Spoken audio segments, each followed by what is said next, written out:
बहनों और भाइयों, राष्ट्र से बढ़कर के कुछ नहीं हो सकता, कुछ नहीं हो सकता। और राष्ट्र तब सशक्त होगा जब हम एक रहेंगे, नेक रहेंगे, तभी नेक रहेंगे। बटेंगे तो कटेंगे। अच्छा, बटोगे तो कटोगे का मतलब क्या, जरा हम लोग को मतलब समझाइए, पहले समझिए। बटने से कटने का मतलब यहां पर चुनाव होता तो कुछ नहीं था। हाँ। जहां पर देश में हिंदू कमजोर पड़ गया, वो हिस्सा देश से कट गया।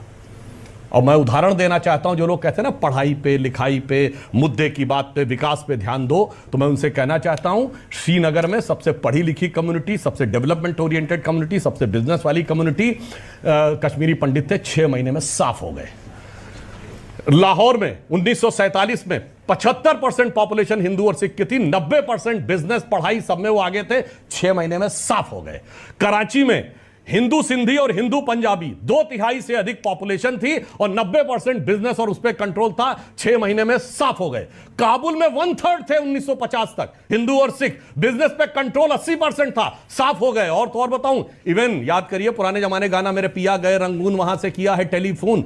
1/3 आबादी रंगून में थी, 80% हमारा बिजनेस पे लोग वो कंट्रोल करते थे। जहां ये कमजोरी जैसे ही आती चली जाती है ना, और कटना कितना दर्दनाक होता है, मैं कहना चाहता हूं, जोगिंदर नाथ मंडल जो पाकिस्तान के पहले लॉ मिनिस्टर थे, वो भी अनुसूचित जाति से थे।